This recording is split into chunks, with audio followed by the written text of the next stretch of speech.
యెషయా గ్రంథము 65వ అధ్యాయం 10వ వచనం అండి. యెషయా గ్రంథం 65వ అధ్యాయం 10వ వచనం.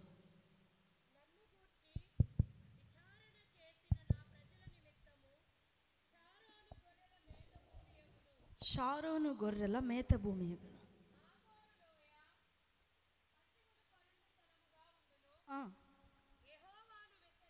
మరి ఇంకొకసారి చదువుతారా? యెషయా 65:10 ఇంకొకసారి చదువుతారా? నన్ను గూర్చి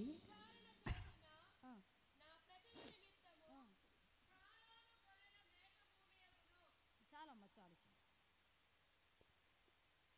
ఇంకొకరు చదువుతారా బ్రదర్స్లో ఎవరైనా?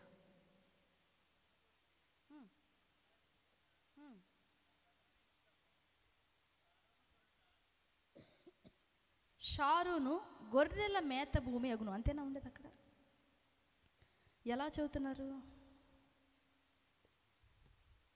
65:10 ఎలా చదువుతున్నారు? ఇంకోసారి చదువుతారా? చదవటం కొంచెం కరెక్ట్ కాదేమో నా ఉద్దేశం. ఎలా చదవాలి?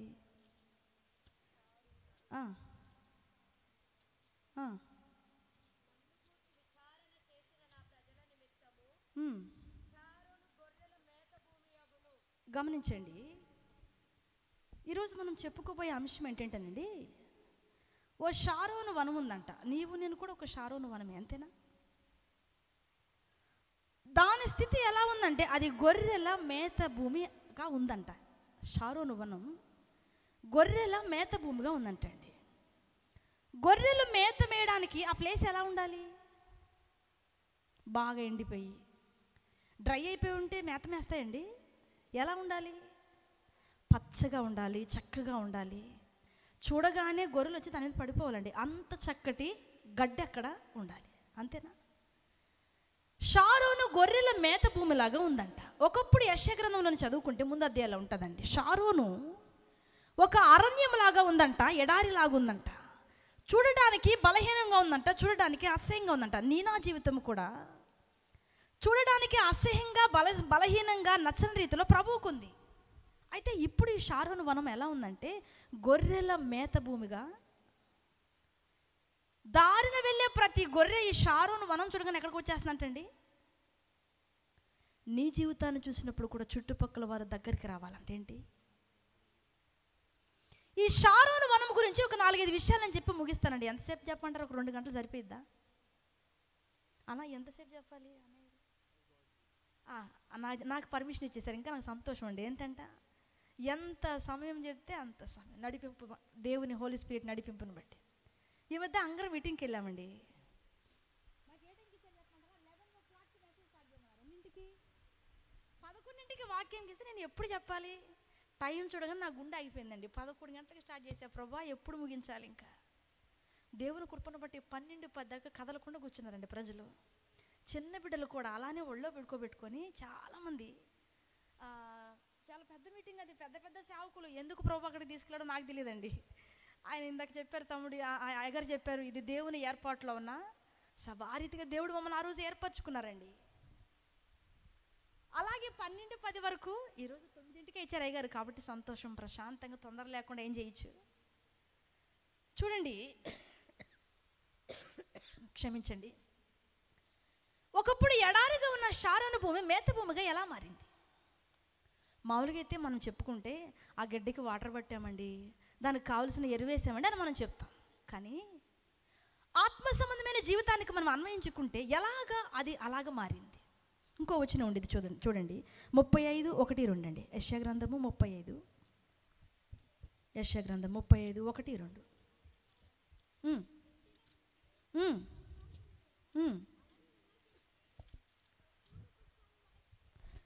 అరణ్యమును ఎండిన భూమియు సంతోషించును. ఇక్కడ చివరి చదువుతాను చూడండి.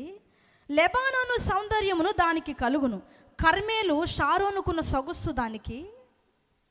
ఎడారిగా ఉన్న ఈ షారోను వనాన్ని దేవుడు ఎలా మార్చారంటే గొర్రెల మేత భూమిగా ఒకటి మార్చారంట. రెండోది సొగసైన వనముగా. చూడండి, సొగసైన వనముగా మార్చబడాలన్నా, గొర్రెల మేత భూమిగా మార్చబడాలన్నా అక్కడ స్వచ్ఛతగా ఉండాలండి, చక్కగా ఉండాలి, గడ్డి బాగుండాలి. చూడగానే ఎవరికైనా, మీరు గమనించండి, పచ్చటి పొలాలు చూడగానే ఎవరికైనా ఎలా అనిపించిద్ది? నాకైతే చాలా హ్యాపీనెస్గా ఫీల్ అవుతానండి. అలాంటి వాతావరణంలోకి వెళ్ళంగానే అబ్బో ఎటువంటి పాటలు వచ్చేస్తే నాకే తెలియదు రాయడానికి. ఎందుకని నేను MBA చదివేటప్పుడు కాలేజ్ బస్సులో వెళ్ళేవాళ్ళం. తిరుపతికి వెళ్ళే రూట్లో అక్కడ మంచిగా పొలాలు చక్కగా బాగుంటాయి అన్నమాట. ఆ విండో సైడ్ కూర్చొని అలా చూస్తూ నా కార్యము సఫలం చేయు తండ్రి యేసయ్య అనే సాంగ్ రాశాను నేను అనుకుంటున్నాను, ప్రభా ఈ చదువుని ఏంటంటే జాబ్ నిమిత్తం చదువుకోవట్లేదయ్యా, నా కార్యం సేవ చేయటం, నా పని ఏంటి సేవ చేయటం. కాబట్టి నాకు ఇందులో ఉత్తీర్ణత లేకపోయినా పర్లా, నా సేవల మట్టు నాకేముండాలి సఫలం, నా కార్యం సఫలం చేయి.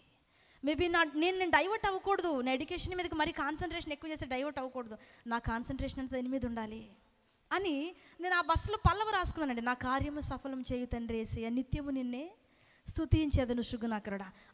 నేనంటాను ఆ వాతావరణం చూడగా నాకేమొచ్చింది, ఓ ప్రశాంతత లేని వాతావరణంలో ప్రశాంతత లేని మనసు కంట చూడండి, షారోను వనం సొగసైన వనముగా ఉన్నప్పుడు ఏంటంట,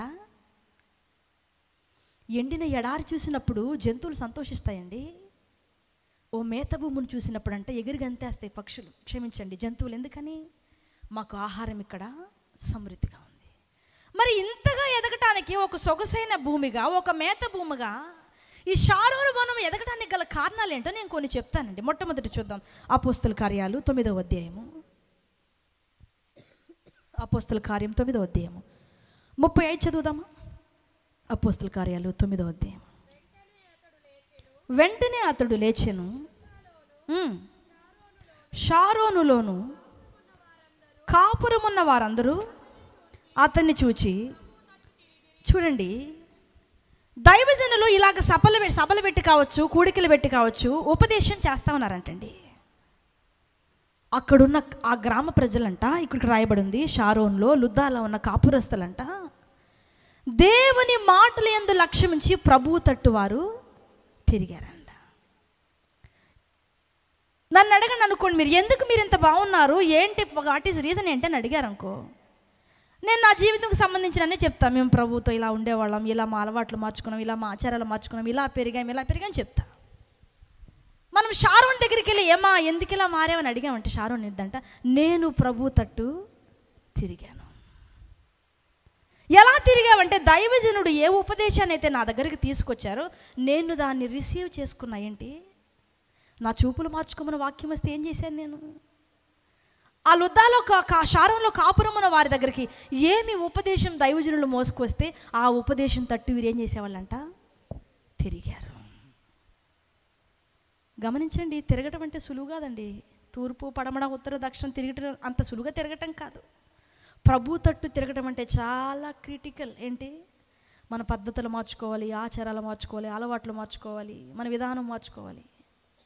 అవునా కాదా మీరు చెప్పండి, మీరు కూడా క్రిస్టియన్సే కదా, దేవుని భక్తి చేస్తున్నవారు కదా. దేవుని వైపు తిరగటం అంటే మావులైన విషయం కాదు.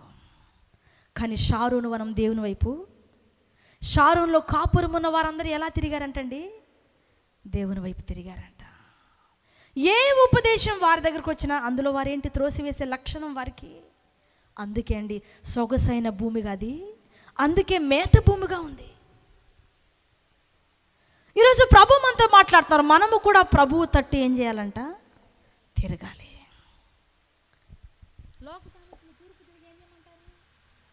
అంటే చేద్దామా, కాదు కదా, అలా తిరిగితే కుదరదు కదా, అలా చేస్తే కాదు కదా. మన జీవితాన్ని ఎవరి వైపు తిప్పాలంట, ప్రభు వైపు. ప్రభా నా ప్రతి నడవడిక ప్రవర్తనలో నేను నీ వైపు చూసి ఏం చేయాలి, నీ వైపు తిరగాలయ్యా, నాకట్టి కృపని.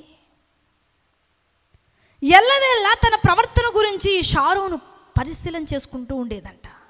నేను చెప్పా, షారోన్ అంటే ఎవరు, నువ్వు నేను కూడా. మనము కూడా ప్రభు తట్టు ఏం చేయాలంట, తిరగాలి. మరి ప్రభు తట్టు తిరగాలి తిరగాలి తిరగాలి దాని నుంచి నేను అంటా ఉన్నా, ఏ విషయాల్లో తిరగాలి ప్రభు తట్టు, ఒక 10 చెప్పమంటారా? 10 చెప్పను అనుకోండి, ఒక 5 చెప్పుకుందాం. ఏంటంటే ఏమంటారు, ఏ విషయాల్లో మనం ప్రభు తట్టు తిరగాలి? చెప్పబడే 5 అంశాలలో నేను కూడా తిరగడానికి సహాయం చేయ ప్రభు అన్న వాళ్ళు ఒకసారి హల్లెలూయా చెప్పండి. మీరు చాలా మంచి వాళ్ళండి. ఏ ఊరు అన్న ఇది? సక్కినేటిపల్లి అయితే మాకు కొంచెం వెల్నెటెడ్ అయిపోయిందండి. ఎందుకంటే షారూన్ అన్న దగ్గరికి వచ్చినప్పుడు ఊరు బాగా అలవాటు అయిపోయింది. దీన్ని సక్కినేటిపల్లి లంక అంటారంట. అవును అంతేనండి. మీ ఊరి దగ్గరికి వచ్చి మీకే అంటని చెప్తున్నా నేను. చూడండి, ఈ 5 విషయాల్లో దేవుడు మనలో ఈరోజు మన ప్రభు ఏం చేయాలి? త్రిప్పాలి. నన్ను త్రిప్పయ్యా, నాకు సహాయం చేయి. మీలో ఎవరికైనా సొగసైన భూమిగా, మేత భూమిగా ఉండాలని ఇష్టం లేదో వాళ్ళు ఒకసారి చేయొద్దండి చూద్దాం. కాగితాలు ఎరుకునే వాళ్ళకి కూడా ఉండిద్దండి. ఎలా ఉండాలనిపించిద్ది? జ్ఞానం లేని వానికి కూడా ఉండాలనిపించిద్ది, పిచ్చోళ్ళకు కూడా అనిపించిద్ది. ఏంటి? నేను బాగా ఉండాలి, సొగసుగా ఉండాలి. నేను చెప్పేది ఆ సౌందర్యం కాదండి. మరి అట్ట అనుకుని మళ్ళీ ఆ విధానంగా ఆలోచన చేసుకోమాకండి. నేను అనేకులకు మేత భూమిగా ఉండాలి అంటే నేను అనేకులకి ఒక మాదిరిగా ఉండాలి. ఎవరికి ఉంటుంది ఆ మనసు? ప్రతి ఒక్కరికి ఉంటుందన్నమాట. మరి ఇలా ఉండాలనుకున్న వారు ఖచ్చితంగా ప్రభు తట్టు తిరగక తప్పదండి. చూద్దాం, సామెతల గ్రంథము 1వ అధ్యాయము 23వ వచనమండి. సామెతల గ్రంథం 1వ అధ్యాయం 23వ వచనం. నా గద్దింపు విని ఏం చేయాలంటమ్మా? నా గద్దింపును విని తిరగాలి. షారోను ఎలా తిరిగిందంట? ప్రభు తట్టు తిరిగింది. ఏ విషయాలు తిరిగిందంటే ఫస్ట్ గద్దింపును వినిందంట. ఏం చేసిందంట? నీవు కూడా నేను కూడా ఫస్ట్ ఏం వినాలి? ఓ సొగసైన భూమిగా, ఓ మేత భూమిగా మార్చబడాలంటే ఫస్ట్ ఆఫ్ ఆల్ మనం చేయాల్సిన పని ఏంటండి? గద్దింపుని వినాలి. గమనించండి, ఈవెన్ నాకు కూడా అండి, గద్దింపు ఎవరికి ఇష్టం ఉండిద్దా? ఎవరికైనా ఇష్టం ఉండిద్దా?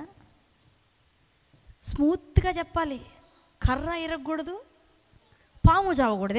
ఏంటండి, అంత స్మూత్గా సాఫ్ట్గా చెప్తేనే బిలీవర్స్కి ఇష్టం అండి. మేమంటే కొంచెం గట్టిగా చెప్పామో మరొకసారి మమ్మల్ని పిలిస్తే ఒట్టు ఏంటంట.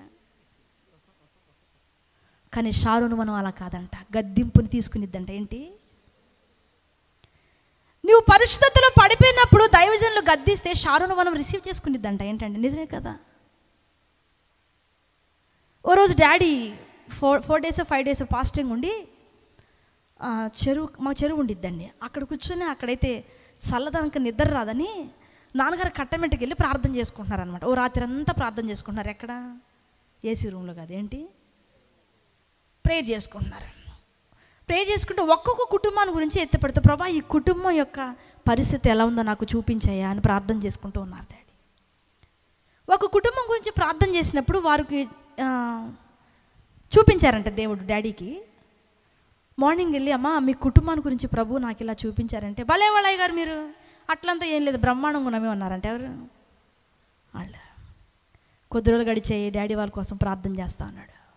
వచ్చారు వాళ్ళు ఇంటి దగ్గరికి వచ్చి, చర్చి దగ్గరికి వచ్చారు. ఏమ్మా వచ్చారంటే, అయ్యారు మీరు ఎలా చెప్పారో మా కుటుంబం అలాగే ఉందయ్యా.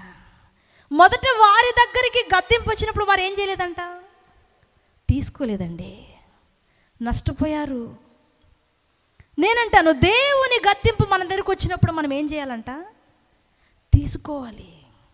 ఏ విషయంలో సేవకులు మనల్ని గద్దించినా దాన్ని మనం ఎలా తీసుకోవాలి? కొందరికి నచ్చదండి, ఇష్టం ఉండదు. కానీ షారోన్ అంట అలా మార్చబడడానికి మొట్టమొదటి ఏం తీసుకునింది? గద్దింపు.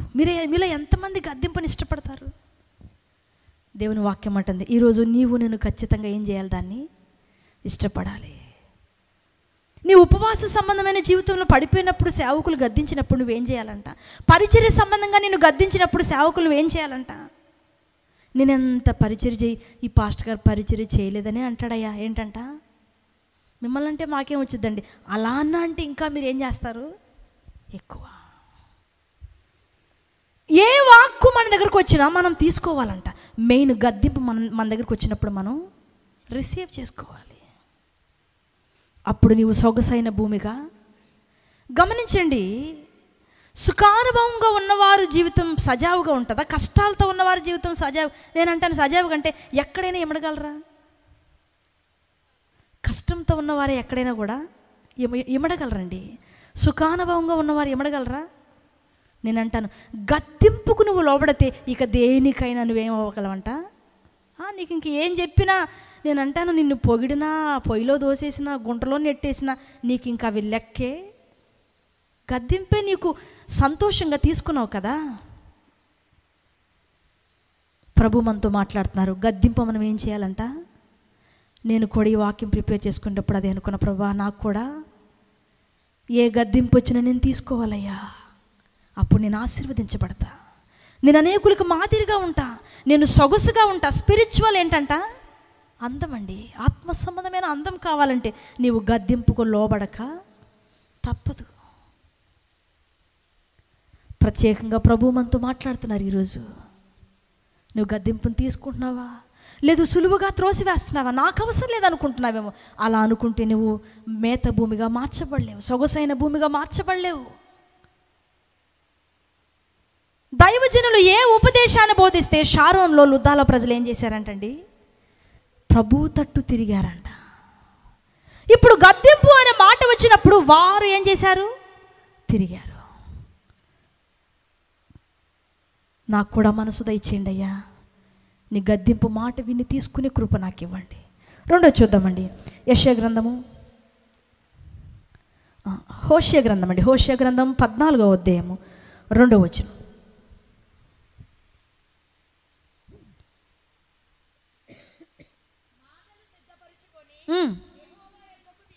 ఏంటంట మాటలు సిద్ధపరచుకొని. నేను ఇందాక గద్దింపు విషయంలో ఒక ఎగ్జాంపుల్ చెప్పి వెళ్తాను.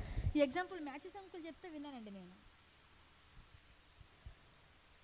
పాస్టర్ గారు కోపపడుతున్నారని మీకు చాలా కోపం రావచ్చు కదా, కానీ కోపపడే సందర్భాన్ని మీరు అర్థం చేసుకోవాలంటండి. దైవజనులు ఎటువంటి వారంటే దేవునికి విశ్వాసికి మధ్యవర్తి. ఎవరండి? దేవుని దగ్గర నుంచి ఇన్ఫర్మేషన్ తీసుకొచ్చి విశ్వాసులకి పాస్ ఆన్ చేయాల్సిన బాధ్యత ఎవరిది? అయ్యా నా బిడ్డల కుటుంబాన్ని చూడయ్యా, వారి జీవితాలను చూడయని దేవునితో ప్రేమతో సమాధానంగా కన్నీటితో దేవుణ్ణి అడిగి మీ విషయమై ఒక వార్త తీసుకొచ్చి మీకెలా చెప్పాలంట? నాన్న బంగారు బుజ్జి కన్నా వినరా అని చెప్పకూడదంట. బ్రతిమారాల్సింది దేవుణ్ణంట, మీకు చెప్పవలసింది గద్దింపు. ఇప్పుడు రెండు మనస్తత్వాలు కలిగి జీవించాల్సిన బాధ్యత బరువు ఎవరికి ఉందండి? మీరే అర్థం చేసుకోవట్లే పాస్టర్లు. ఏంటంట? దేవుని దగ్గరికి వెళ్ళి మీ గురించి బ్రతిమాలాలి, తీసుకొచ్చిన విషయాన్ని మీకు మళ్ళీ చెప్పాలి. అయితే రెండో విషయాన్ని మనం గమనిస్తేనండి, మాటలను సిద్ధపరచుకోవాలంట. ఏంటంటే చెప్పండి. నేను ఈ వాక్యం చదువుకునేప్పుడు అనుకున్నాను, ప్రభా పలహారాలు సిద్ధపరచుకోవడం తెలుసు, అవునా? బట్టలు సిద్ధపరచుకోవడం తెలుసు, వస్తువులు సిద్ధపరచుకోవడం తెలుసు, కానుక సిద్ధపరచడం తెలుసు. మాటలు ఎలా సిద్ధపరచుకుంటారయ్యా? How it is possible? మాటలు ఏంటయ్యా? మీరు ఎప్పుడైనా మాటలు సిద్ధపరచుకొని వచ్చారా? చెప్పాలి. ఎవరైనా భక్తులు ఎవరైనా మాటలు సిద్ధపరచుకొని వచ్చారా? కానీ ప్రభు అంటున్నారు, నీవు ఎలా ప్రయాణమునికి వస్తువులు సిద్ధపరుస్తావో, కానుకలు సిద్ధపరుస్తావో, పలహారాలు సిద్ధపరుస్తావో మీ పిల్లల దగ్గరికి, మాటలు కూడా ప్రభు దగ్గరికి ఏం చేయాలంటే నువ్వు ఓ సంచి తీసుకొని అందులో వేసుకొని వస్తారండి. నీ హృదయంలో వాటిని ఏం చేయాలంట? సిద్ధపరచుకో. హృదయం అనే పలక మీద వాటిని రాసుకోవాలి.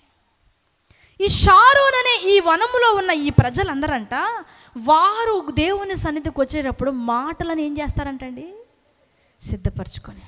ఆదివారం ఉదయకాలం ముందు, ప్రభువా ఈ దినం మాతో మాట్లాడండి. ఇంటి దగ్గర ఎవరైనా ప్రార్థన చేసుకుంటారా మీరు? డాడీ మాకు ఎప్పుడు చెప్తుంటారండి, ఆదివారం కానీ శనివారం కానీ సిద్ధపాటు కూడికైనా ఆరాధన కూడికైనా మొట్టమొదట మనం ఏం చేయాలి? ఇంటి దగ్గర సిద్ధపడాలి. ఇంటి దగ్గర సిద్ధపడే సమయం ఉండదనుకోండి, ఆదివారం ఒక అరగంట ముందే మందిరంకి వచ్చి ఏం చేయాలంట? ఈరోజు నాతో నువ్వు మాట్లాడయ్యా. ఓ ప్రార్థన గదికి మనం వెళ్ళినప్పుడు కొన్ని అంశాలను మనం ఏం చేయాలంట? సిద్ధపరచుకొని పట్టుదలతో వెళ్ళాలంటండి. ఇందాక పాడుకున్నావు, నీవు మాత్రమే చేయగలవయ్యా. అక్టోబర్లో అండి, గుర్తులేదు నాకు. అక్టోబర్ నవంబరే సకినేటిపల్లి మీటింగ్స్కి ముందు నేను 7 days ఫాస్టింగ్ ఉన్నప్పుడు, కంప్లీట్ ఫాస్టింగ్ ఉండి గదిలోకి వెళ్ళి ప్రార్థన చేసుకుంటాను. ఒక అంశం నిమిత్తం ప్రార్థన చేస్తున్నా. ఏంటంటే ఒక 10 ఎకరాల స్థలం కొనాలయ్యా. ఎలా అయినా ఏంటంటే 10 ఎకరాల స్థలం కొనాలి, నువ్వు ఎలా అయినా సహాయం చేయాలి. నేను అంశం నిమిత్తం ప్రభు పాదాలు పట్టుకొని గోజారుతూ ఉన్నాను. ఉపవాసం ఉండాలనుకోని ఇంకా 7 days ఎవరికి డేట్స్ ఇవ్వకుండా ముందు డాడీకి చెప్పి, నాకు ఒక 7 days కావాలి డాడీ.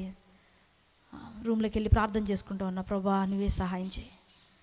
నాకు ఇంకా బాధ ఎక్కువ ఏడ్చుకుని ప్రార్థన చేసుకుని అలా ఏడ్చుకుంటూ ఉన్నానండి. నాకు తెలియకుండా నా చెవిలో ఒక ట్యూన్ వినపడుతుంది, నీవు మాత్రమే చేయగలవయ్యా, నీవు మాత్రమే చేయ. బిఫోర్ ఇయర్లో నేను రాశాను, ఏదైనా నీవే చేయగలవయ్యా యేసయ్యా నా జీవితంలో. కానీ ఈ వర్డ్ ఎందుకు నాకు ఒక ప్రత్యేకమైన సౌండింగ్లో వినపడుతుందండి, నీవు మాత్రమే చేయగలవు. చెల్లెలకు చెప్పి ఫోన్ తెప్పించుకున్నా, దాన్ని రికార్డింగ్ చేసుకున్నానండి. ఆ వర్డ్స్ ట్యూన్ రికార్డ్ చేసి పక్కన ఉంచుకున్నాను. ఇంకా మర్చిపోయే దాని సంగతి నేను. ప్రతి సంవత్సరం డిసెంబర్ ఎండింగ్లో ఒక పాట రాసే అలవాటు ఉంది మాకు. ఇంకా ప్రార్థన చేసి 3 రోజులు ఉపవాసం ఉండి, ప్రభా ఈ సంవత్సరం ఏం పాటిస్తావయ్యా ప్రార్థన చేసుకుంటూ ఉంటే ఈ వర్డ్స్ గుర్తొస్తున్నాయి నాకేంటి, నీవు మాత్రమే చేయగలవయ్యా. మళ్ళీ సెల్ ఫోన్లో ఆ రికార్డింగ్ ఎక్కడుందో ఎతికానండి, ఎతికితే ఎక్కడో దొరికింది, నీవు మాత్రమే చేయగలవయ్యా. దేవుడు ప్రార్థనాపూర్వకంగా దాన్ని రాయడానికైనా చూడండి. నేను ఎందుకు ఈ మాట చెప్పానంటే, కొన్ని సిద్ధపరచుకొని నేను ఎక్కడికి వెళ్ళాను, ప్రార్థనా గదిలోకి. నీవేలా అయినా దేవుడు నాకు ప్రార్థిస్తూ ఉండగా నాకు చూపించాడండి ఆయన ఏ ప్లేసు ఎలాగా, ఆయన ఎలాగ ఇవ్వాలనుకుంటున్నాడో నాకు విశ్వాసం పెరిగిపోయి ఇంకేం రాసాము, నీవు మాత్రమే చేయగలవయ్యా, నీవు మాత్రమే చేయగలవు. సిస్టమ్ పెట్టే తమ్ముడు రావులపాలెం వచ్చిందయ్యా.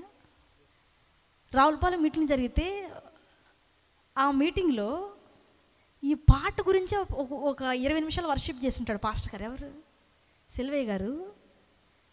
నేను ఇంచుమించు చూసాను ఒక 20 నిమిషాలు. నిజానికి అప్పుడే తెలిసింది నాకు అంత డెప్త్ దేని మీద, ఆ వర్డ్స్లో ఎంత పవర్ ఉందని నాకు అప్పుడు తెలిసింది.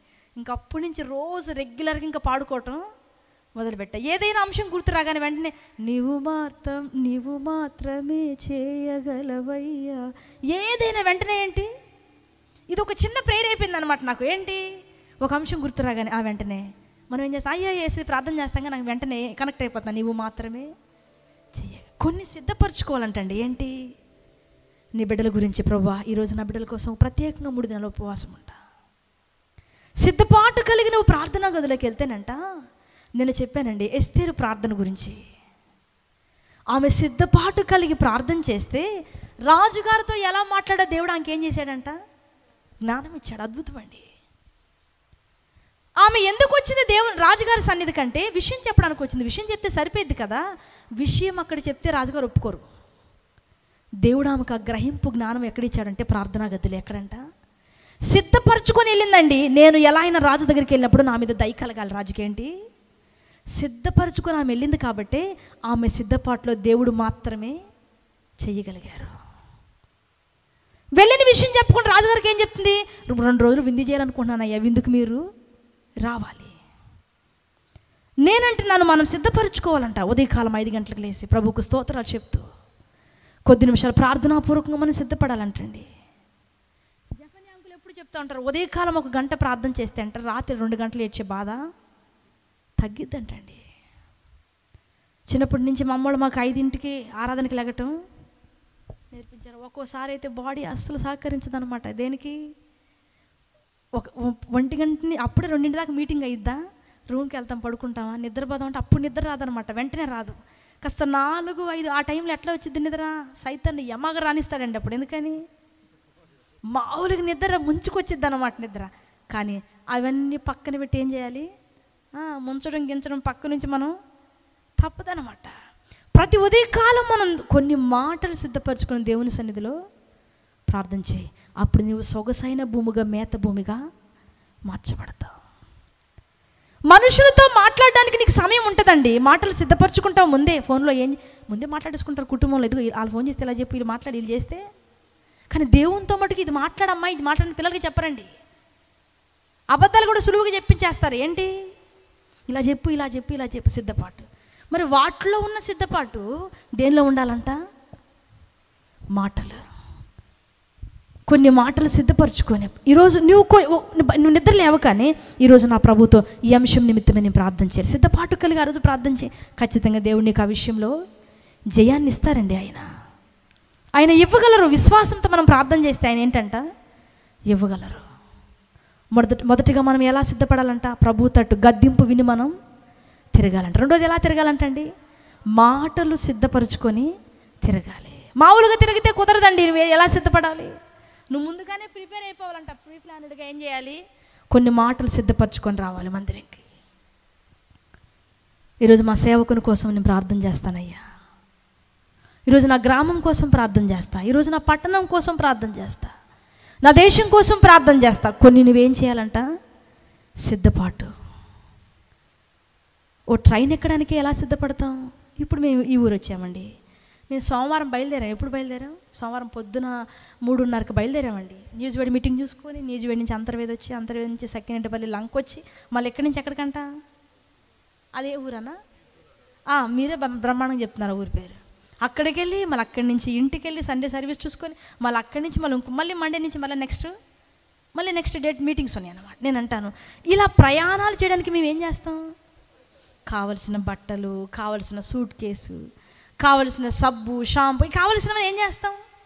ఇప్పుడు సిద్ధపాటు లేకపోతే ఇవన్నీ మేము ప్రయాణం చేయగలమా? దీనికే ఇంత సిద్ధపాటు అవసరమైతే పరలోకంకి వెళ్ళడానికి నీకు ఎంత సిద్ధపాటు ఉండాలి? నీలో ఎంత పరిశుద్ధత కోసం నువ్వు ప్రార్థనలో మాటలు సిద్ధపరచుకొని వెళ్ళాలి? ఓ ప్రయాణంకి, భూమి మీద చేసే ప్రయాణంకి సిద్ధపాటు అంత అవసరమైతే పరలోకంకి వెళ్ళే ప్రయాణంకి సిద్ధపాటు అవసరమా కాదండి? అందులో నువ్వు మాటలు సిద్ధపరచుకోవాలంట. ప్రార్థన ఎలా చేస్తారండి? మాటల ద్వారానేగా. ఇప్పుడు ఏం చేయాలంట? నువ్వు మౌనంగా చేస్తున్నా అందులో ఏముండిద్దండి? మౌనంగా చేస్తున్నావు, అందులో ఏముంటాయి? మాటలు ఉంటాయి కదా. మౌనంగా చేస్తున్నా కూడా నేనేం చేశాను మీరు చెప్పగలరా? కానీ ఏదో కొన్ని మాటలు ఉన్నాయి. ఎవరికి చెప్తున్నాను ఆ మాటలు? నువ్వు మౌనంగా చేసినా, గట్టిగా చేసినా ఏముండిద్ది? మమ్మీ ఎప్పుడు చెప్తూ ఉంటారు, సమయం లేదు కదా అని ప్రార్థన ఎగ్గట్టం కాదంట. ట్రైన్లో ఉన్నా, బస్సులో ఉన్నా, పరిచర్య చేస్తున్నా, పని చేస్తున్నా కూడా మనం ప్రార్థన చేస్తూ ఉండాలంట. ఏం చేయాలంట? ప్రార్థన చేస్తూనే ఉండాలంట, పాటలు పాడుకుంటూనే ఉండాలి. అప్పుడు అంటే దేవునికి మనకు ఉన్న ఆ సంబంధం లింక్ ఏమవుదు? అందుకని ట్రైన్ అయినా, బస్ స్టాండ్ అయినా, బాత్రూమ్ అయినా మా నోరేమవుతుంటుంది? అట్ట పోతానే ఉంటుంది, సిడి పోయినట్టు. ఏంటండి? అప్పుడే ఫోన్ మాట్లాడుతూ ఉంటాం, ఆటోమేటిక్గా తెలియకుండా ఒక్కోసారి నేను పాట పాడుతున్నాను నేను అనిపించింది అనమాట. ఒక్కోసారి అప్పుడు ఫోన్ మాట్లాడాలి కింద పెడతామండి. అవ్వగానే నోటి నుంచి ఏమొచ్చింది? అది నీకు అలవాటు అవ్వాలంటే ఏంటి? దారిలో వెళ్తూ ఉన్నావు, ప్రార్థన చేసుకుంటే వెళ్ళొచ్చుగా. అప్పుడు నీ మాటలు ఎవరు సిద్ధపరచుకున్నట్లా కాదండి. నువ్వు దేవునితో సంబంధం కలిగి ఉండాలని ఆశ ఉండాలి. కానీ ఏ రీతిగైనా లోక సామెత కూడా ఉందంట. ఏంటి చెప్పండి ఆ సామెత? మనసు ఉంటే అది టైం దొరకదని ప్రార్థన ఎగ్గొట్టాలంటే మన క్రిస్టియన్స్ తర్వాత ఏంటండి? ఇంకా అబ్బాయి దానియేలు గారిని ప్రార్థన చేయొద్దంటేనే చేశాడంట. మనంగానే ఉన్నామంటే అప్పుడు బ్రహ్మాండంగా అసలు కాలు మీద కాలు, చేతుల మీద చేతులు వేసుకుని ప్రార్థన చేయకపోదు. అవునా కదండి? చెయ్యండి అని చెప్తేనే చేయట్లా, మనం చెయ్యొద్దు అని చెప్పి ఆయన ఏం చేశాడంట అంటే ఆయనకి క్షమించండి, ప్రార్థన అంటే ఎంత ప్రీతో చూడండి. ఎవరికండి? మనం కానీ అదే దేశంలో అక్కడే మనం ఉంచితే సర్వనాశనం అయిపోయేవాడు అందరు. ఎందుకని? చెయ్యం కదా ప్రార్థన. మనం చెయ్యమంటేనే చేసేది కష్టమైన రోజులండి. కానీ భక్తుడైన దావీదు గారంట చెయ్యొద్దు, ప్రాణం మీద కుందని తెలిసినా కూడా దానియేలు గారు ఏంటంట? మానలేదంట. ఎప్పటికట్లు ఎప్పటి ఎట్లు కొన్ని మాటలు సిద్ధపరచుకుని ఏం చేసేవాడంట? ప్రార్థన చేసేవాడంట. మరి నువ్వు ఎలా చేస్తున్నావు? 2-3 అంశం చూద్దామండి. అపోస్తుల కార్యాలు 3వ అధ్యాయము. అపోస్తుల కార్యాలు 3వ అధ్యాయం 20 వచనం చదువుకుందామండి.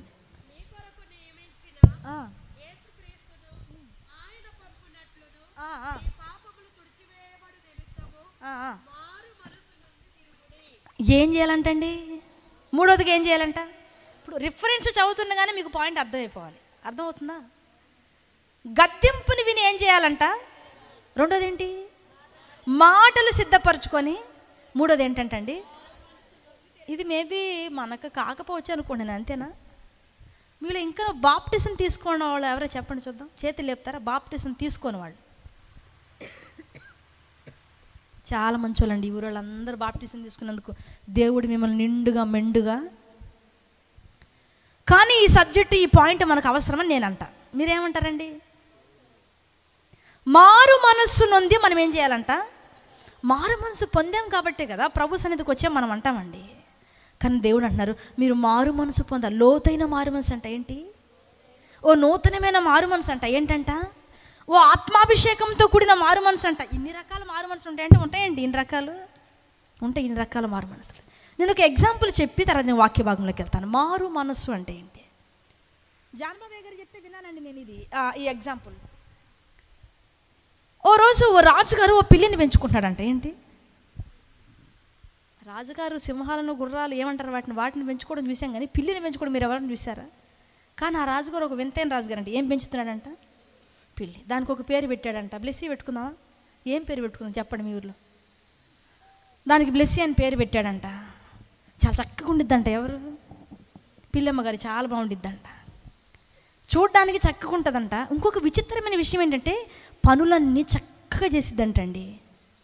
రాజుగారు అంట్లు గడగడం నేర్పించాడంట, వంట చేయడం నేర్పించాడంట. ఎవరికి? నాకు కూడా అనిపించింది అటువంటి పిల్లని ఒకటి ప్రభు అనిపించింది. ఎందుకని? ఈ చేసే పని మామూలుగా ఉండమంట. ఒక్కొక్క మీటింగ్స్ అప్పుడు పనులు మామూలుగా ఉండవు, బాడీ మొత్తం టైర్డ్ అయిపోయిద్ది పనికి. ఏంటంట, బట్టలు ఉతికేటప్పుడైతే హవమ్మని తిట్టుకొని రోజు ఉండదు. ఎందుకని? ఈ తెల్ల బట్టల బాధ ఏందో మాకు తెలిసిద్ది అనమాట. రెగ్యులర్గా వాడుతుంటాం కదా. ఎందుకమ్మా తల్లి నువ్వు ఇంత పని చేసావు, మాకు తిప్పలు తెచ్చిపెట్టావని. రాజుగారు పని నేర్పించాడంట దానికి. ఎవరికి? బ్లెస్సీ గారికి. ఏంటండి? పని నేర్పించారంట. ఛాయ్ పెట్టడం చక్కగా నేర్పించాడంట. ఏంటండి?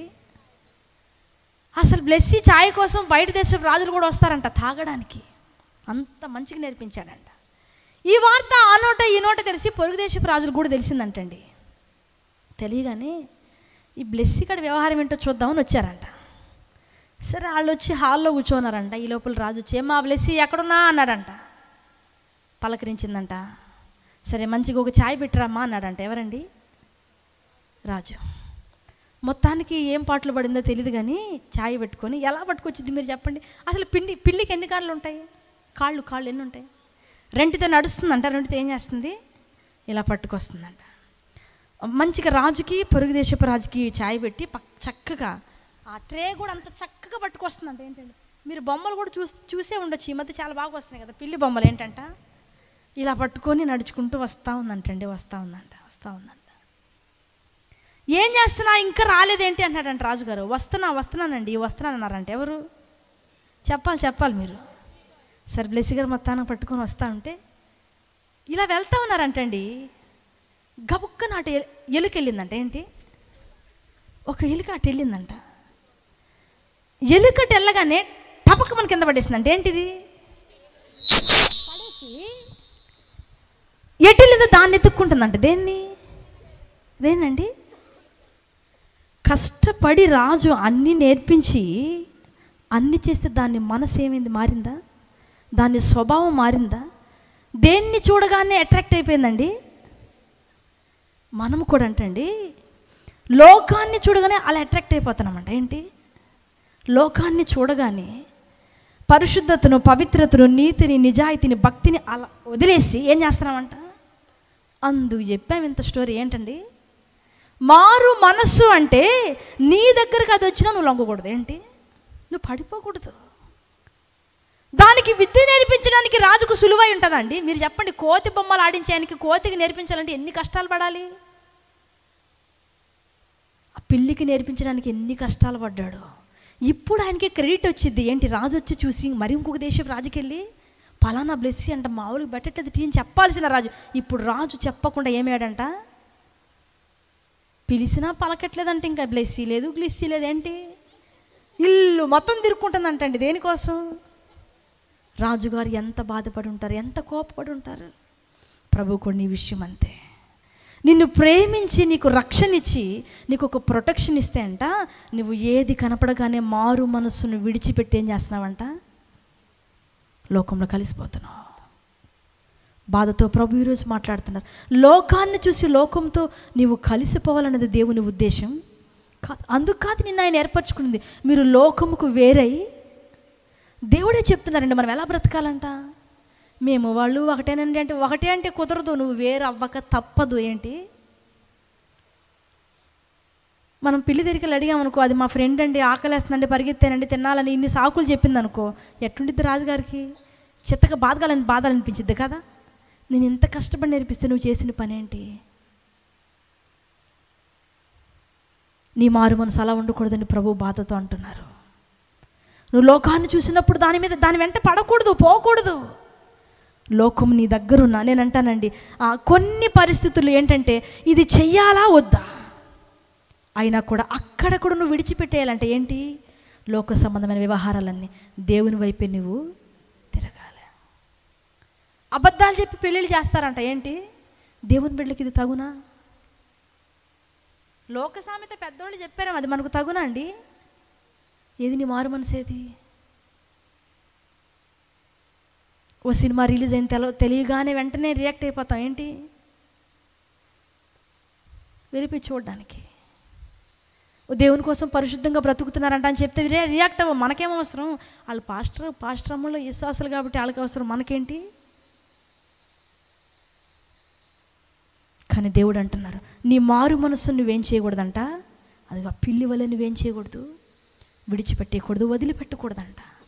నీవు కలిగిన దానిని గట్టిగా పట్టుకోవాలి. అందుకే ప్రభు అంటున్నారు, మీరు విడిచిపెట్టేస్తారేమో, సందర్భం వచ్చింది కాబట్టి విడిచిపెట్టానని మీరు చెప్పకూడదంట. సందర్భం వచ్చిందా, నేను ప్రభువా నేను విడిచిపెట్టలేదయ్యా, నీకోసమేగా బ్రతుకుతున్నా, నీకోసమేగా నేను ఉన్నానయ్యా అని మనం అనాలంటండి. అలా నీ దగ్గర ఎప్పుడు ఆ మాట వచ్చిందని నా ప్రభు ఏం చేస్తున్నారండి? ఎదురెదురు చూస్తున్నారంట. గాయము లేని స్థలము లేకుండా ఆయన గాయపడ్డాడంట. ఏంటండి? నా ప్రభుకి గాయం లేని స్థలం లేదు, అంతలా గాయపడ్డాడు. ఎందుకంటే నిన్ను విడిపించడానికి. ఏంటి? పదే పదే నువ్వు లోకంలోకి జారిపోవడానికి కాదంట ఆయన రక్తం కార్చింది, నువ్వు స్థిరంగా ఉండాలని. ఏంటంట? స్థిర చిత్తంలో నీవు ఉండాలనేది దేవుని యొక్క ఉద్దేశం. మూడోది ఏం చెప్పుకున్నామండి? మారు మనసు కొందరు ఎలా చేస్తున్నారో ఇంకొక ఎగ్జాంపుల్ చెప్పి నేను ముందుకెళ్తానండి. ఓ వ్యక్తి ఒక ఊరికి బయలుదేరాలంటే ట్రైన్ టికెట్ తీసుకోవాలి, అవునా? ఇప్పుడు ఫర్ ఎగ్జాంపుల్ అన్నయ్యలు ఉన్నారు, మమ్మల్ని ట్రైన్లో ఇక్కడ ఎక్కించడానికి వచ్చారనుకోండి, నర్సాపూర్ నుంచి ఎక్కించాలని. మాకే టికెట్ కొనిస్తారు, అన్నయ్య టికెట్ కొనుక్కుంటారు, టికెట్ కొనుక్కుంటారు. మొత్తానికి అందరం ఏం చేస్తామండి? టికెట్. మరి మాకేం టికెట్ కొనిస్తారు? Train ticket, reservation. అన్న ప్లాట్ఫామ్ టికెట్, అవునా కదండి? భక్తి జీవితం ఎలా ఉంటుందంటేనండి, ఈ రోజుల్లో ఎలా ఉందంటే ఓ ట్రైన్ టికెట్ లాగా లేదంట, ఓ ప్లాట్ఫామ్ టికెట్ లాగా ఉందంట. ఏంటంటే అలా వెళ్ళామా ఏంటి, చూసుకున్నామా, వచ్చేసామా. నేను అంటాను, నీకు ట్రైన్ టికెట్ ఉంటే నువ్వు గమ్యస్థానం చేరుతావు, ప్లాట్ఫామ్ టికెట్ ఉంటే ఇక్కడే ఉంటావు. ఏంటి? అక్కడే ఉంటావు నువ్వు. ప్లాట్ఫామ్ టికెట్ ఉంటే ట్రైన్ వస్తూ ఉంటుంది, వెళ్తూ ఉంటారు, వస్తూ ఉంటుంది, వెళ్తూ ఉంటుంది, కానీ నువ్వు గమ్యస్థానం. నీ మారు మనసు ప్లాట్ఫామ్ టికెట్ దగ్గర ఆగిపోయిందంటండి. ట్రైన్ టికెట్ అంత లోతుగా నువ్వు ఇంకా భక్తిలోకి రావట్లా. నువ్వు ఎప్పుడైతే ట్రైన్ టికెట్ కొనుక్కునేంత భక్తిలోకి వస్తావో పరలోక రాజ్యంకు మనం. గమనించండి, ప్లాట్ఫామ్ టికెట్ ట్రైన్ ఎక్కడానికి కుదురుతుందా? కానీ ట్రైన్ టికెట్ ప్లాట్ఫామ్లో ఉండడానికి అవైలబుల్ ఉండేది, అవునా కదా? నేనంటే నువ్వు పై భక్తి చేస్తే ఆ భక్తి నువ్వు ప్లాట్ఫామ్లో ఉండడానికి సరిపోయిద్దండి. నువ్వు లోతైన భక్తి చేస్తే నువ్వు భూమి మీద బ్రతకగలవు, పరలోకంకి. పై భక్తి చేస్తే ప్లాట్ఫామ్ అంటే ఈ భూమి మీద మాత్రమే ఉండగలవు. దేవుని రాకడ వస్తే నువ్వు పరలోకంకి ఎత్తబడవండి. నేను ఒక ట్రైన్ టికెట్ కొనుక్కోవాలయ్యా, పరలోకపు ట్రైన్ టికెట్ కొనుక్కోవడానికి చాలా అర్హతలు ఉన్నాయి. మీకేం చెప్పవసరం, అందరూ మారు మనసు పొందలే కాబట్టి ప్రతి అర్హతలో నువ్వు క్వాలిఫై అవ్వాలంట. ఏంటండి? ఒక జాబ్కే అన్ని క్వాలిఫికేషన్స్ సెట్ చేస్తుంటే పరలోకానికి ఇంకెన్ని ఉండాలి? ప్లాట్ఫామ్ టికెట్ నేను పరలోకం తీసుకెళ్దు, అక్కడే ఉంటావండి. ఏంటి? ఇంకో మాట చెప్పమంటావా? అప్పటికి మాత్రమే పనికొచ్చిద్ది, మళ్ళా రేపు వస్తే పనికొచ్చిద్ది. అది పనికిరాని కొంచెం మాత్రమే నువ్వు ప్రయాసపడుతున్నావంట. స్థిరమైనది చెరిగిపోయిన దానికోసం నువ్వేం చేయట్లేదు. నాకు ఆ మారు మనసు వద్దయ్యా, నాకు లోతైన మారు మనసు కావాలి. భక్తుడైన పౌలు గారికి లోతైన మారు మనసు అండి. నేను గంగవరంలో చెప్తూ వాక్యం చెప్తూ ఒక మాట చెప్పా. గంగవరంలో లోతైన మారు మనసు అంటే ఎలా ఉంటుందంటే, పాపము నిమిత్తం ఒక్కసారి ప్రభు చేత వారు దర్శించబడతారు. ఈ మాట నన్ను చాలా పట్టుకునిందండి. పౌలా, నన్ను నువ్వు ఎందుకు హింసించుచున్నావు అని ప్రభు ఒక్క మారే మాట్లాడారు. ఎవరితోనండి? పదే పాపం గురించి పౌలు గారితో దేవుడు ప్రస్తావించలా. ఒక్క మారే పాపం గురించి అదే ప్రభు మాట్లాడారు. తర్వాత మాట్లాడారు, సేవన గురించి మాట్లాడారు, పిలుపు గురించి మాట్లాడారు. చాలా సందర్భాలు ప్రతిదినం పౌలు గారితో ఏం చేసేవాళ్ళంట? కానీ పాపం గురించి ఎన్నిసార్లు మాట్లాడారు? ఒక్క దమస్కు మార్గంలోనే. ఎందుకు నువ్వు ఆ పని చేస్తున్నా? అక్కడ ఏమన్నా సిలువు సువార్త ప్రకటించారండి ప్రభు? అక్కడ ఏమన్నా నీ కోసం ఇలా గాయపరచబడ్డా, ఇదేంటి ఇంత పెద్ద ఉపదేశం ఏమన్నా చేశారా? 2 ముక్కలేండి మాట్లాడింది. ప్రభు మాటలకి అలా ఆయన ఏమైపోయాడంటండి, ఇందాక ఒక పాట పాడుకున్నాను, నీ దివ్య ప్రేమకు నేను బందీ అయిపోయాడండి ఆయన. మరెప్పుడు ఆ విషయమై ప్రభు చేత ఆయన చెప్పించుకోలేదంట. ఏం చేయలేదంట? ఒక్క మారే దర్శించబడ్డాడు. మరి నువ్వు ఎన్నిసార్లు దర్శించబడుతున్నా? నువ్వు పొందిన మారు మనసు గురించి ఎన్నిసార్లు ప్రభు నీతో మాట్లాడాలి?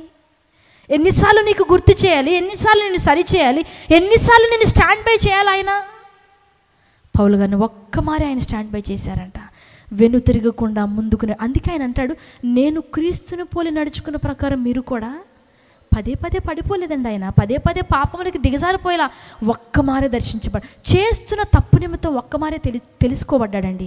ఇక మరి అన్నాడు ఆయన ఆ వైపు మేత భూమిగా, సొగసైన భూమిగా అయినా నీ మారు మనసు ఎలా ఉంది?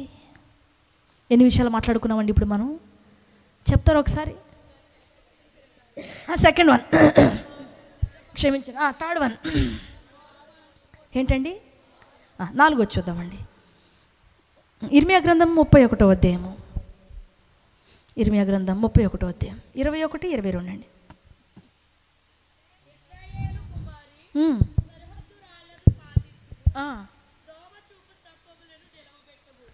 ఇంకోసారి చదువుతారమ్మా?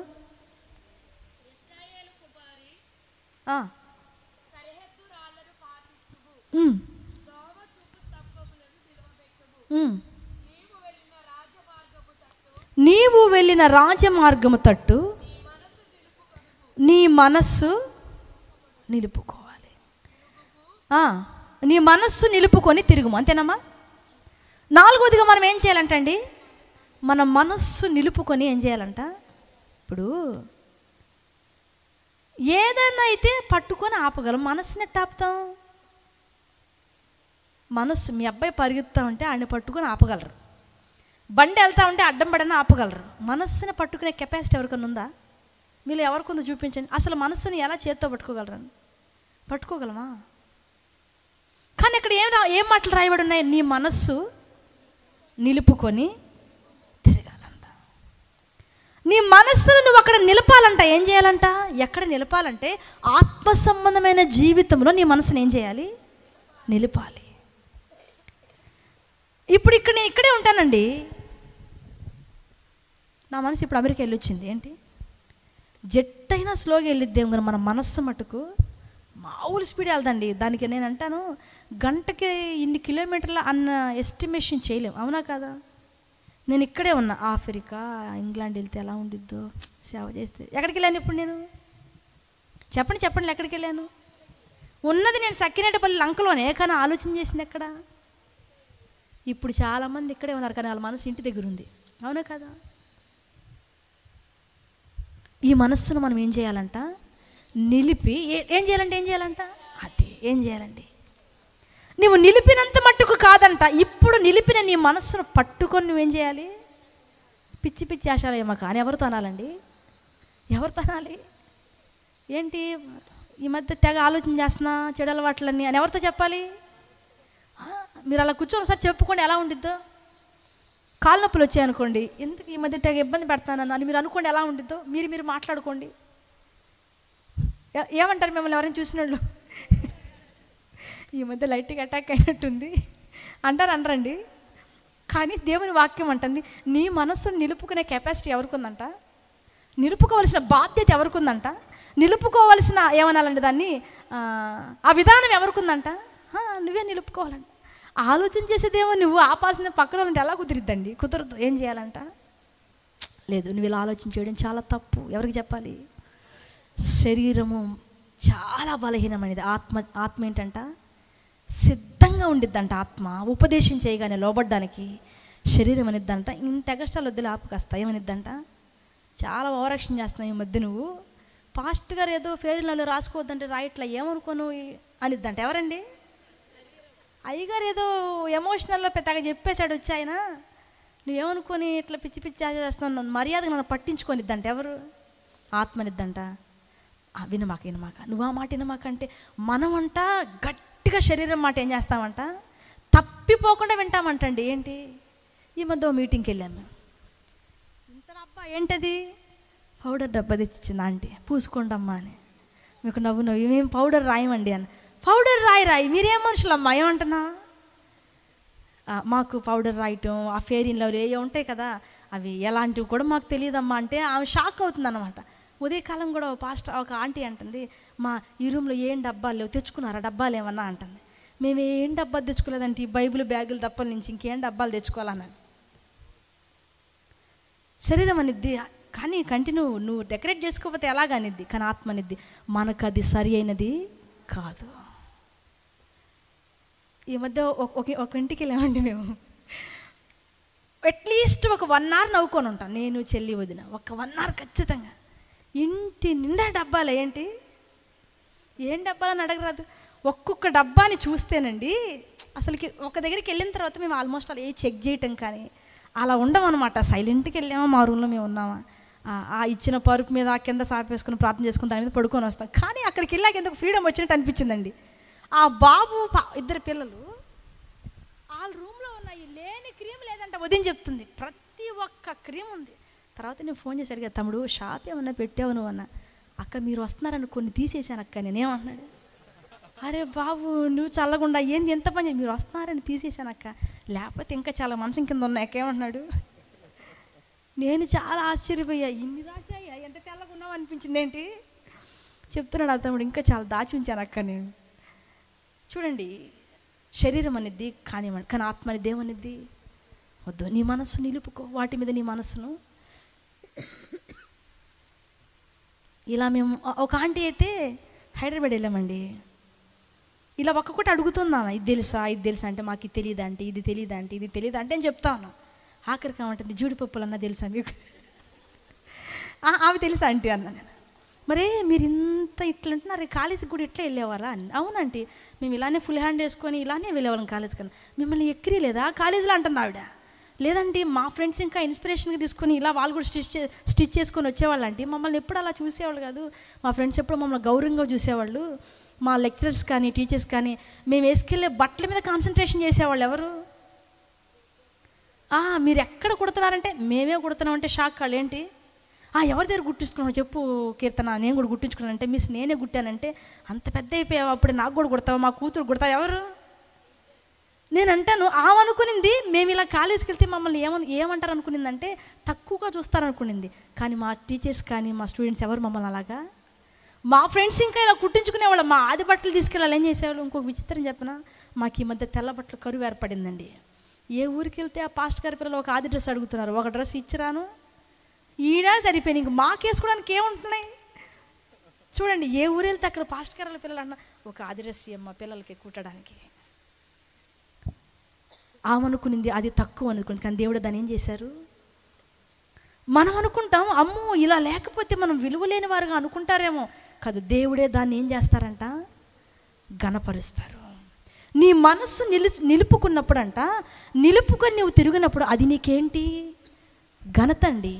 నీ మనసు చెప్పే ప్లేస్కి అంతా నువ్వు వెళ్ళకూడదంట, నీ మనసు చెప్పే ఆలోచన అంతా నువ్వు చేయకూడదంట, నీ మనసు చేసే కుట్రలన్నీ నువ్వేం చేయకూడదంట, చేయకూడదు. నీవు దాన్ని ఏం చేయాలంట, కాస్త ఆగు ఏమనాలంటండి, నేను చెప్పానుగా, నువ్వు ముందు నిలబడుకొని నువ్వు చెప్పాలంట, అది నీకు కదేం చెప్పాలి, నీకు కష్టాలు అవుతున్నాయి నాకు కాదు ఏంటంట.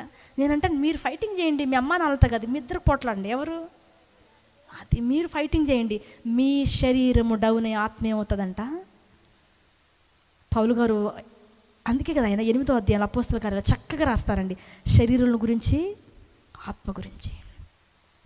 దేనికి మీరు ప్రయారిటీ ఇస్తున్నారు, శరీరానికా ఆత్మకా? మీరు శరీరాన్ని నిలుపు తిప్పినప్పుడంట మీ ఆత్మకు తిరుగులేని విజయం. మీరు అది చెప్పినట్టు విన్నారనుకోండి, మీ ఆత్మ చాలా చాలా చాలా ఏమైపోద్దంట, బలహీనం. ప్రభువా నేను అలా ఉండకూడదు. మీరు ఎట్టి పరిస్థితుల్లో శరీరం చెప్పినట్టు వినమాకండి. కానీ క్రైస్తవులు వినేది అదేనండి. ప్రార్థన చేయొద్దని చెప్పేది ఎవరు, ఏంటండి? కాస్త నిద్రపోయేం కాదు, కానీ అలిసిపోయావుగా మళ్ళీ మనం కష్టపడింది మనకి జ్ఞాపకం చేసిద్ది. ఎవరు? మామూలు శరీరం కాదండి. ఓ పాస్టర్ గారు ఈ మధ్య వాక్యం చెప్తున్నారు, ఈ శరీరంతోనే మనం దశంభాగాలను బ్రహ్మాండంగా ఇస్తామంట. ఏ శరీరంతో? ఈ చేత్తోనే. చేయి కూడా శరీరంలో ఉన్న భాగమే కదా ఇస్తామంట. కానీ పాస్టర్ గారు ఏమన్నా అంటే ఈ శరీరంతోనే ఏలు పెట్టి ఏం చేస్తామంట? చేస్తాం నేను అంటామంట. ఏ శరీరంతో? జాగ్రత్త, శరీరం మావులది కాదు. ప్రేమించటం కూడా తెలుసంట, ద్వేషించటం కూడా. ఎవరికి? శరీరానికి. అంత ఎఫెక్ట్ ఉందండి దేనిలో. అందుకే నాకు పట్టించుకోవాలంటే పరమ చిరాకండి. ఇంటి దగ్గర అయితే 10 రోజులు మొహం కడుక్కోకుండా ఉన్నామన్నా బ్రహ్మాండంగా.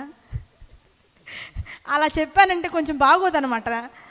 నాకు అంత ఇంట్రెస్టింగ్గా ఉండదన్నమాట కడగటము చెయ్యటము. ఎందుకో నాకు నా మనసు దాని మీద ఉండదు. మనం కొంచెం ఎక్కువ చేసామంటే నెత్తి మీద కూర్చునిద్ది. ఎవరు? గుల్లలు వచ్చే రాని ఇంక గుల్లలుగా ఏమొస్తాయి ఇంక మీరు చెప్పండి. సండే సర్వీస్లో ఒకసారి ఇలా చెప్తే ఒక అమ్మాయి వచ్చేసింది నా దగ్గరికి. ఎందుకని అడగడానికి. అక్క మరి అట్లా చెప్పమాకక్క, నువ్వు విశ్వాసాలందరూ పారిపోతారు, నువ్వు వాడు చెప్పావంటే ఇంక చర్చికి కూడా రారు. ఎందుకని? ఇంత ఖచ్చితంగా ఉండాలంటే కుదరదక్క. ఏంటి? కానీ ఉండాలి, తప్పదు. ఏంటంట మన మనస్సు దాని మీద ఉండకూడదు. దేని మీద ఉండాలి? నీ ఆత్మ మీద ఉండాలి. నీ మాటలు సిద్ధపరచుకొని నువ్వు గెట్టడలు దేనిలో ఉండాలంటండి? ఆత్మ సంబంధమైన జీవితం బాగుండాలి. నువ్వు ఆటోమేటిక్గా ఇంకా ఏం చేయవసరం. అందుకే కదా యోహాను సువార్తలో నుండి ఒకడు ఆత్మలో వర్ధిల్లిన కొలది అన్ని విషయాల్లో సౌఖ్యంగా. నువ్వు ఆత్మ సంబంధంగా స్థిరపడు. శరీర సంబంధమైన ప్రతి దానిలో సౌఖ్యం అంటే ఏంటండి? చక్కగా ఆహ్లాదకరంగా ఆనందకరంగా ఉంటాం అన్నమాట. నీ మనసు దేని మీద నిలబడాలండి? ఈరోజు నువ్వు దేని మీద నిలబడుతున్నా? ప్రభు అంటున్నారు, నీ మనస్సును నిలుపుకొని నువ్వేం చేయాలంట? తిరగాలి. 5 చూద్దామండి. అపోస్తుల కార్యాలు 1వ అధ్యాయము 21. కాబట్టి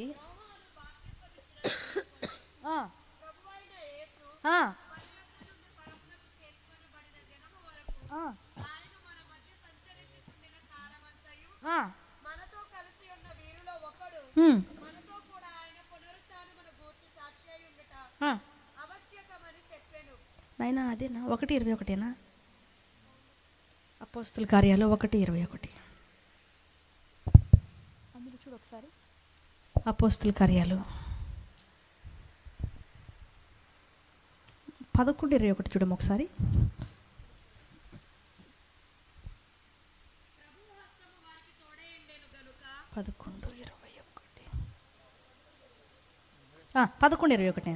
చదువు. ప్రభు హస్తం వారికి తోడై ఉండెను గనుక నమ్మిన వారు అనేకులు ఏం చేశారంట? ఇప్పుడు మనం నమ్మితే ఏం చేస్తామండి? నమ్మి ఎవరి తట్టు తిరగాలంట? చాలామంది నమ్మరండి. దేవుని వాక్యాన్ని నమ్మరు, మాటలను నమ్మరు, పరిశుద్ధాత్మ నమ్మరు, దర్శనాలు నమ్మరు, కళలు నమ్మరు, ఏమి నమ్మరు. తినటం మటుకు బ్రహ్మాండంగా నమ్ముతారు. ఏంటండి? అయితే ఇక్కడ ప్రభు అంటున్నారు, నమ్మి నువ్వు ప్రభు తట్టు ఏం చేయాలంట? నమ్మికంటే ఏంటో ఒక చిన్న ఎగ్జాంపుల్ చెప్పి నేను ముందుకెళ్తానండి. ఓ రోజు 2 స్నేహితులు మాట్లాడుకుంటున్నారంట. ఏమనంటే బెస్ట్ ఫ్రెండ్స్ అంటండి. ఎవరు? వాళ్ళిద్దరు చాలా బెస్ట్ ఫ్రెండ్స్ అంట. మరే బైబిల్ గురించి మాట్లాడుకుంటున్నారంట. నీకు మాట చెప్పనా అన్నాడంట ఒక స్నేహితుడు. మొదటి స్నేహితుడు. రెండవ స్నేహితుడు అన్నాడంట, సరే చెప్పు పర్లేదంటే, నాకెందుకో నువ్వు ఆలోచించేయి, యోనా గ్రంథంలో చేప కడుపులో ఎవరున్నారంట? ఇదేందో నాకు నమ్మసక్యంగా లేదయ్యా. ఏమన్నాడంట? నాకు పెద్ద ఏమి నమ్మబుద్ధి అవ్వట్లా. నువ్వు చెప్పు, నిజంగా ఎక్కడైనా మనిషి వెళ్ళి చేప కడుపులో ఉండేది నిజమేనా? ఉండగలడా? చచ్చిపోడు, కంపుకి డైజెస్ట్ అయిపోడు. కానీ 3 రోజులు ఉన్నాడంట ఆయన. ఏంటి ఇట్లాంటి మాటలు నాకు నచ్చవు అంటున్నాడంట అండి. ఎవరు? మొదటి స్నేహితుడు. రెండవ స్నేహితుడు అంటున్నాడంట, నువ్వు ఇది చెప్తే నమ్మవా? నేనంటున్నాను, మనిషి కడుపులో చేప ఉందన్నా కూడా నేను నమ్ముతా. ఎందుకంటే అది రాయబడినది ఎక్కడ? పరిశుద్ధ గ్రంథంలో. నా దేవుని గ్రంథంలో ఏది రాయబడినా నేనేం చేస్తాను? సందేహించను. కొట్టినట్లు అయిందంట. ఎవరికండి? అతను నమ్మలేకపోతున్నాడంట. ఈ వ్యక్తి అన్నాడు, నిజానికి జరిగింది, రాయబడింది అది. ఒక్కవేళ నా ప్రభువు మనిషి కడుపులో చేప ఉందని రాసి ఉంచి నేను ఏం చేస్తాను? అదండి నమ్మిక.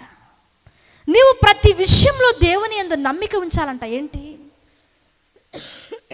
జరుగుతుంది అని తెలిసి నమ్మటం కాదు, అది జరగదని తెలిసినప్పుడు నువ్వేం చేయాలంట? అందుకే ఆయన మాత్రమే చేయగలని మీరు ఏం చేయాలంట? నమ్మిక ఉంచాలంటండి. ఇక్కడ ప్రభువు మాత్రమే చేయగలరని నమ్మిక కలిగింది కాబట్టి వారు స్థిర హృదయంతో ప్రభుని ఏం చేశారంట? తర్వాత ఉండిద్ది చూడండి. అతడు వచ్చి దేవుని కృపను చూచి సంతోషించి ప్రభువును స్థిర హృదయంతో హత్తుకొనవలనని అందరిని ఏం చేశారంట? ఇప్పుడు నీవు ఆయన్ని నమ్మినప్పుడు స్థిర హృదయంతో ఏం చేస్తావంట? ఆయన్ని నమ్మకపోతే హత్తుకోలేం కదా. నువ్వేం చేయాలంట? నా జీవితంలో నా ప్రభు ఏదైనా చేస్తాడు, నా ఎడ్యుకేషన్ విషయంలో ఆయన సహాయం చేస్తాడు. నిజంగా మా చదువుల విషయంలో దేవుడు అద్భుతంగా సహాయం చేశారండి. 365 రోజుల్లో మేము 200 స్కూల్కి వెళ్ళేది, కాలేజీకి వెళ్ళేది కష్టం అక్క. ఎందుకని?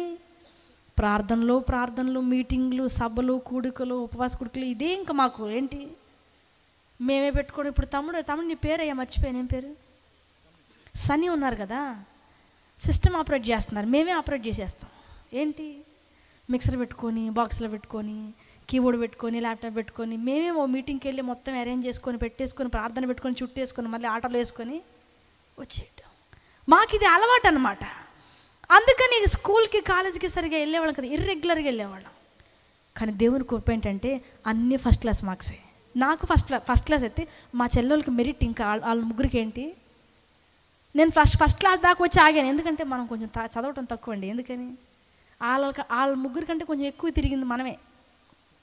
ఏది వదిలేదు లేదనమాట. చిన్నదైనా పెద్దదైనా ఏంటి, పోవటమే పోవటం. ఏమి లేకపోతే 21 రోజులు ఉపవాసాలు మనమే ఏం చేయాలక్క? అంత పెట్టేసుకోవటమే. 50 రోజులు, 70 రోజులు, ఎన్ని రోజులు అనిపిస్తే అన్ని రోజులు ఏం చేయాలి? ఈ 70 రోజులు పుస్తకం తాకితే ఒట్టండి నేనేంటి ఛాన్స్ అనమాట. ఎప్పుడు పట్టుకుంటానంటే మళ్ళీ మీరు తల్లి ఆ పని చేయమాకండి, మీకు దండం పెడతా. లాస్ట్ ఎగ్జామ్స్ డేట్స్లో మంచి కుస్తీ పడతానండి. రాత్రి పగలు తేడా లేకుండా, బాత్రూమా హాల్ కూడా తెలియకుండా ఏం చేస్తాం? అప్పుడు చదువుతాం నాన్ స్టాప్గా. ఇంక నిమిషం కూడా గ్యాప్ ఇవ్వమన్నమాట. పుస్తకం మా చేతిలో ఇలానే ఉండిద్ది. ఎందుకని? ఆ లాస్ట్ డేస్లో అప్పుడు చదివి వెళ్ళి రాసాం కాబట్టి ఫస్ట్ క్లాస్లో ఏమయ్యాం? స్టిక్ అని అయ్యాను అనమాట. వాళ్ళేంటి చదువుతారు వాళ్ళ ముగ్గురు పాపము మంచి మెరిట్. మా మూడవ అయితే ఏమి ప్రిపేర్ అవ్వకుండా ఎలా జేఈ మెయిన్స్ కొట్టిందో, బ్రహ్మాండంగా జేఈ మెయిన్స్ కొట్టిందా. జేఈ మెయిన్స్ అంటేనే టఫ్ అది. కానీ వాళ్ళు సిబిఎస్ఈ సిలబస్ అండి, నాది స్టేట్, వాళ్ళది సిబిఎస్ఈ అనమాట. ఇలాగా నేను ఎందుకు చెప్తున్నానంటే చదవటం కొంచెం తక్కువ, ఇలా మేము ప్రార్థనకు వెళ్ళటం ఎక్కువ ఉండేదన్నమాట. కానీ ఎప్పుడు ప్రభు మమ్మల్ని ఎక్కడ తక్కువ చేయాల. 9th క్లాస్ అప్పుడు 3 నెలలు స్కూల్కి వెళ్ళాను నేను. ఎన్ని రోజులు? ఓ మందిరం బేస్ వేస్తున్నారనమాట. బేస్ వేస్తుంటే ఈరోజు వెళ్దాం, రేపు వెళ్దాం, ఈరోజు వెళ్దాం, రేపు వెళ్దామని 3 నెలలు ఏం చేయాలి నేను? 9th క్లాస్ 3 నెలలు వెళ్ళకపోతే ఎవరైనా ఒప్పుకుంటారా? వాళ్ళు అన్నారు, నువ్వు అట్లీస్ట్ ఒక 2 డాక్టర్ సర్టిఫికెట్లు పెడితేనే అలౌ చేస్తామన్నారు. నాకు చాలా బాధ అనిపించింది. ప్రభా నీ పని కోసమే కదయ్యా, నువ్వు ఎలా అయినా సహాయం చేయి. ఓ 2 రోజుల తర్వాత మళ్ళీ కాలేజీకి వెళ్తే నీ అటెండెన్స్ సరిపోయింది కానీ అవసరం లేదు అన్నాడు. ఎవరు? సార్. మళ్ళీ నేను అప్లై చేయకుండానే వాళ్ళే నన్ను ఏం చేశారు? దేవునికి ఇవ్వవలసిన ప్రాధాన్యత మనం ఇచ్చినప్పుడు, అంటే దేవుడు మనల్ని ఎన్నడు ఆయన్ని నమ్మాలి. నా దేవుడు నా పక్షాన కార్యాలు ఎలా చదివామో తెలియదు. ఇంటర్, 10th, డిగ్రీ, ఎంబీఏ, చెల్లెలు బీటెక్, ఇలా ఎలా చదివామో తెలియదు కానీ అలా చదువుకుంటా మేము ఆయన నమ్మాము కాబట్టి దేవుడు మాకు ఆయన సహాయం చేశారు, విడిచిపెట్టలేదండి. ఎక్కడ ఏది అవసరమో తగు సమయం అంది ఆయన. పబ్లిక్ ఎగ్జామ్ అయినా కూడా ఏంటి, ప్రార్థన తర్వాతే మాకేంటండి. ఓ ఫంక్షన్స్కి వెళ్ళటం ఉండదు స్కూల్లో జరిగే ఏ ఈవెంట్కి మేము అటెండ్ అయ్యి మాకు తెలియదండి. ఎగ్జామ్స్ రెగ్యులర్గా దానికి వెళ్ళటం తప్పు నుంచి జరుగుతాయిగా. ఫంక్షన్స్, సరస్వతి పూజలని, ఫ్రెషర్స్ డేస్ అని జరుగుతాయి కదా, దేనికి మేము అటెండ్ అయ్యి మేము వద్దనుకుని ఉండాలి. మనకు అవసరం ఏముంది లోక విధానంతో? ప్రతి ఒక్క దానిలో పరిశీలన చేసుకొని మమ్మల్ని ఇది దేవుని బిడ్డలుగా మనకి ఇది తగుతుందా చేయటం, మనం ఇది చేయొచ్చా చేయకూడదా, దేవుని వాక్యంలో ఏం రాయబడింది చేయొచ్చా చేయకూడదని ప్రతి ఒక్కటి దేవుని వాక్యం మీద నమ్మిక ఉంచి మాకు బోధించారు. ఆ వాక్యం ఈరోజు మమ్మల్ని ఇలాగా నిలబెట్టింది. మీరు వాక్యం మీద కట్టబడాలి. దేవుని యందు నమ్మిక ఉంచి వాక్యాన్ని మన హృదయానికి మనం ఏం చేయాలంటండి? హత్తుకోవాలి. హత్తుకొని ఏం చేయాలంట? తిరగాలి. తిరగాలి. ప్రతి ఒక్క దానిలో నువ్వు తిరగాలండి. ఊరెళ్ళాలంటే ఏం చేస్తాం? తిరిగే కదా, అంతే. అట్టే వెళ్తారా? లేకపోతే అన్నా మీరు కూడా ఏమంటారు వాటిని, ఏలియన్స్ లాగా వెళ్ళిపోలేరు కదా, ట్రావెల్ చేయాలిగా. ఆత్మ సంబంధమైన జీవితం కూడా మనం ప్రభు తట్టు ఏం చేయాలంట? తిరగాలి. అనేక వైద్యుల చేత ఆమె తిప్పలు పడిందంటండి. కానీ ఒక నమ్మిక, నేను వెళ్ళి ఆయన వస్త్రముని, నేను వెళ్ళి నా బాధ అంతా చెప్పేసుకొని ఏడ్ చేసుకొని అనుకునిందండి ఆమె. ఏమనుకునిందంట ఆమె? వస్త్రపు చెంగును మాత్రం. చూడండి ఎంత నమ్మికో చూడండి. మనమైతే మైకి తీసుకొని అరిచేసి ఏడ్ చేసి చెప్పేసి పాస్టర్ గారు ఏమంటారు, ఇస్తారా ఈరా, ఇప్పుడు నేను ఏసైతో మాట్లాడని హడావిడి చేస్తుంటాం. కానీ ఆమె నమ్మిక చూడండి, ఆయన వస్త్రపు చెంగును ముడితే చాలు నాకు. అలా తాకిందంటండి. ఏమైందంట ఆమెకి? స్వస్థపరచబడింది. నువ్వు నమ్మికను బట్టి, నువ్వు దేవుణ్ణి ఎంత నమ్ముతావో అంత నీకు కృపండి. ఏంటంట, కొందరు ఏం నమ్ముతారంటే కొన్ని విషయాల్లో నమ్ముతారు, కొన్ని విషయాల్లో నమ్మరండి. కానీ ప్రభు అంటున్నారు, ప్రతి విషయంలో నువ్వు ప్రభువు తట్టు తిరగాలి. తిరగాలి. నీ కుటుంబంలో ఏది జరిగినా నువ్వు ఎవరు నమ్మాలి? నా భర్త ఉన్నాళ్ళే చేసేస్తాడు అనుకోమాక, 2 రోజుల తర్వాత మళ్ళీ ఆయన చేయడు. నాకు తెలుసు కదా ఎవరు. నా భార్య ఉంది అనుకోమాక, 2 రోజుల తర్వాత ఆమె ఏం చేసిద్ది? ఈ మధ్య భర్తలు కొట్టి భార్యలు కూడా తయారయ్యారండి. ఏంటి, చీపురులు ఇరిగిపోతానంటే. ఈ మధ్య నేను ఒక అయ్యగారు చెప్తా ఏంటన్నా, ఆవిడ కొట్టిందంట, ఊరు మొత్తం తిప్పి కొట్టిందంట. ఎవరిని? అందుకని మీరు ఆరుని నమ్మొద్దు. ఎవరిని నమ్మాలి? నా ప్రభుని. బిడ్డలు నమ్మొద్దు మీరు. ఎవరు నమ్మాలి? ఈరోజు ఏ తల్లిదండ్రులు బిడ్డలను చూస్తున్నారండి? క్షమించండి, ఏ బిడ్డల తల్లిదండ్రులను చూస్తున్నారు? వృద్ధాప్యం రాగానే వారిని తీసుకెళ్ళి ఎక్కడ పడేస్తున్నారు. కానీ నా ప్రభువుని మీరు నమ్మారంటే ఆయన ఎన్నడూ ఏం చేయరంట. ఓ తల్లి అయినా మరచునేమో, కానీ ఆయన ఏం చేయరంట. అది మీరు ఆయన నమ్ముకుంటే కలిగే గొప్ప లాభం అండి. అందుకే ఆయన అంటున్నారు అపోస్తల కార్యాలు, మీరు నమ్మి ప్రభువు తట్టు తిరుగుడి. నాకు నమ్మిక దయచేయ్యా, నేను నమ్మలేకపోతున్నా, నా వల్ల కావట్లేదు. విశ్వాసం, నమ్మిక, విశ్వాసం ఇవన్నీ నానార్థాలండి. నీ విశ్వాసాన్ని నువ్వేం చేసుకోవాలంట? పెంచుకోవాలంట. కొంచెం మట్టికి అబ్రహాం గారి విశ్వాసం చూడండి. నిరీక్షించుటకు ఆధారం లేనప్పుడు ఆయన ఏం చేశాడంట? అసలు ఆధారమే లేదంటండి. ఇందాక పాడుకున్నాం, విశ్వసించుటకును నిరీక్షించుటకును నాదు జీవితంలో ఆధారమేమీ లేదయ్యా. కానీ ఆయన దక్షిణ హస్తం మనకి ఏం చేసిందంట? తోడై ఉండి మేలు కొరకు సమకూర్చి, సమస్తములు సమకూర్చి. నిజమే కదండి. ఎలా సమకూర్చి జరిగించారంటే, ఇక కత్తి ఎత్తిన తర్వాత ఇంక వేయటమే ఆలస్యం. కానీ అక్కడ సమకూర్చి ప్రభు జరిగించారంట. ఏంటి? వెయ్యమాక, వేసే అధికారం ఇంక నీకు. ఎంత దేవుడు కృప చూడండి. నీవు నమ్మినప్పుడు చివరి స్టేజ్లో అయినా కూడా ప్రభు ఏం చేస్తారు? జనవరి 1 అప్పుడు నేను ఒక మెసేజ్ ప్రిపేర్ అయ్యానండి. మనకు తెలిసి ప్రభు కాపాడటం వేరంట, మనకు తెలియకుండానే ఆయన కాపాడేస్తుంటాడంట. ఏంటి ఇప్పుడు మనకు, అరే ఇలా జరిగిందా, ఇది నా ప్రభు సహాయమా అని సంవత్సర కాలం అంతా మనం అనుకుంటామంట. మనకు తెలిసి కాపాడబడటం వేరంట, తెలియకుండానే ఏంటంటండి అప్పటి వరకు కాపాడబడిన సంగతి తెలియదంట ఎవరికి? పేతురు గారికి. చెరసాలని చూస్తుంటే ఆయన ఏమనుకుంటాడంటే అదొక దర్శనం అనుకుంటాడంటండి. ఎవరు? బయటికి వచ్చిన తర్వాత తెలిసిందంట ఇది నిజమని. చెప్పులు వేసుకుంటే ఏమొచ్చిద్దన్నా? ఖచ్చితంగా సౌండ్ వచ్చిద్దిగా. కానీ దేవుడు చూడండి అక్కడ అద్భుతంగా రాస్తారు, నీ పాదములకు చెప్పులు వేసుకొని నువ్వేం చేయాలి? చాటుమాటుగా రావాలంటే చెప్పులు వేసుకుంటే కుదురుతుందండి. చెప్పులు వేసుకున్నా కూడా తెలియకుండా నడవాలంటే లైట్గా సౌండ్ వచ్చిద్దా లేదా? ఇప్పుడు సౌండ్ రాకుండా రావాలంటే నేను ఏం చేయాలా? చెప్పులు చేతులు ఉంచుకొని వెళ్ళాలి. కానీ దేవదూత అనేది నీ చెప్పులను పాదముకు వేసుకొని రా అంటే, సౌండ్ వచ్చినా కూడా వినపడకుండా దేవుడు ఏం చేస్తాడంట? ఆయన కాపుదల అలా ఉండిద్దంటండి. నీవు అనుకున్నట్లు కాదు, నీకు తెలిసి కాదు, నీకు తెలియకుండా నా ప్రభు నిన్నేం చేశాడంట?